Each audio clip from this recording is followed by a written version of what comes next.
せーの。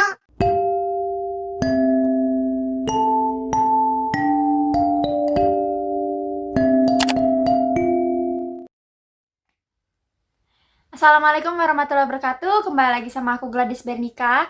Tapi di video kali ini aku nggak bikin tutorial, tetapi aku tetap mau bagi-bagi ilmu ke kalian semuanya tentang bagaimana cara memakai alat ukur pH meter.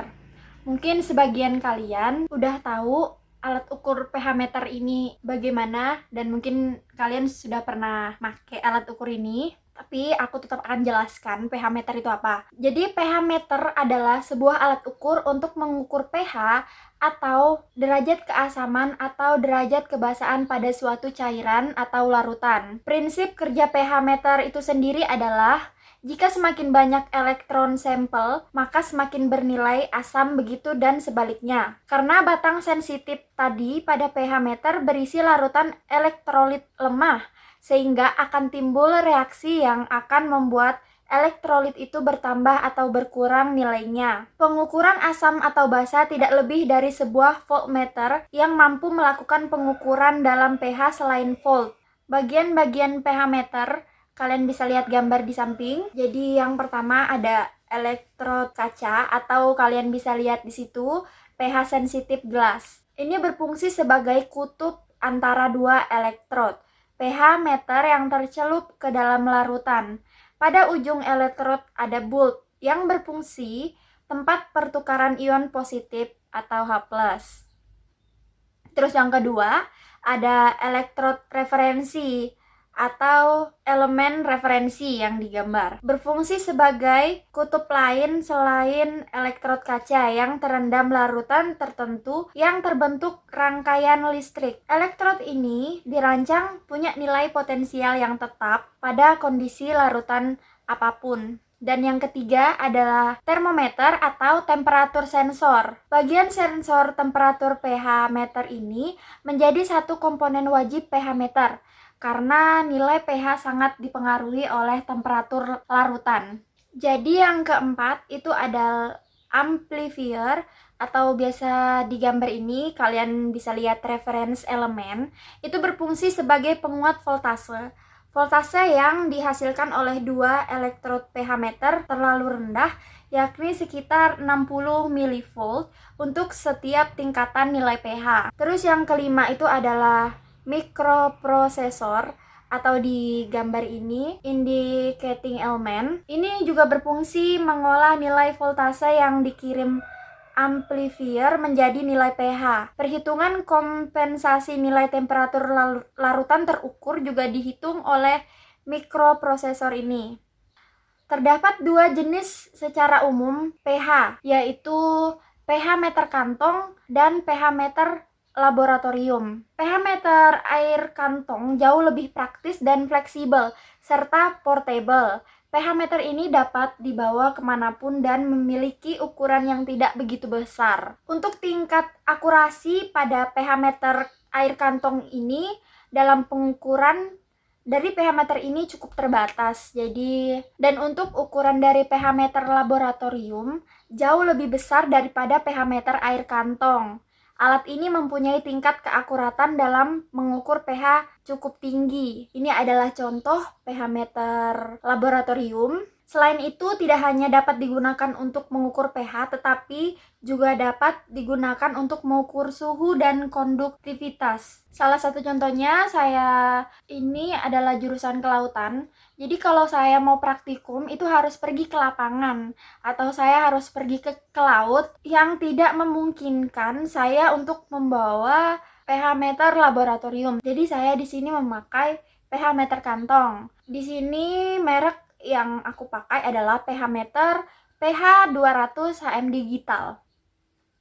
Jika kita menggunakan alat ukur dalam jangka yang panjang, tentu lama-kelamaan alat tersebut akan membacanya nggak maksimal. Oleh karena itu, sebelum mulai pengambilan data, alat-alat yang akan dipakai harus dikalibrasi. Dalam praktikum, itu nggak cuma satu alat aja yang dipakai, tetapi ada beberapa alat yang biasanya kami bawa ke lapangan.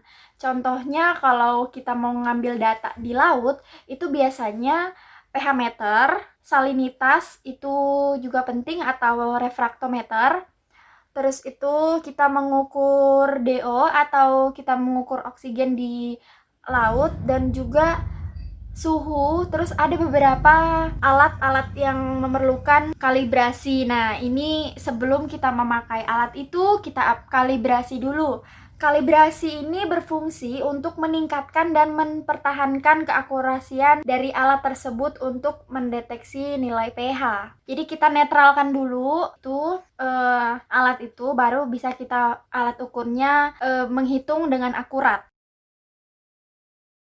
Cara menggunakan pH meter digital air, yaitu kita ambil sampel air yang mau diukur kadar pH-nya, diletakkan dalam wadah. Terus kedua, nyalakan dengan menekan tombol on pada pH meter. Masukkan pH meter ke dalam wadah yang berisi air yang akan diuji. Pada saat dicelupkan ke dalam air, skala angka akan bergerak acak. Tunggu hingga angka tersebut berhenti dan tidak berubah-ubah.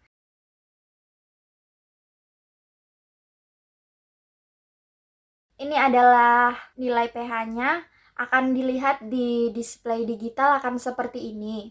Nilai pH berkisar dari 0 sampai 14.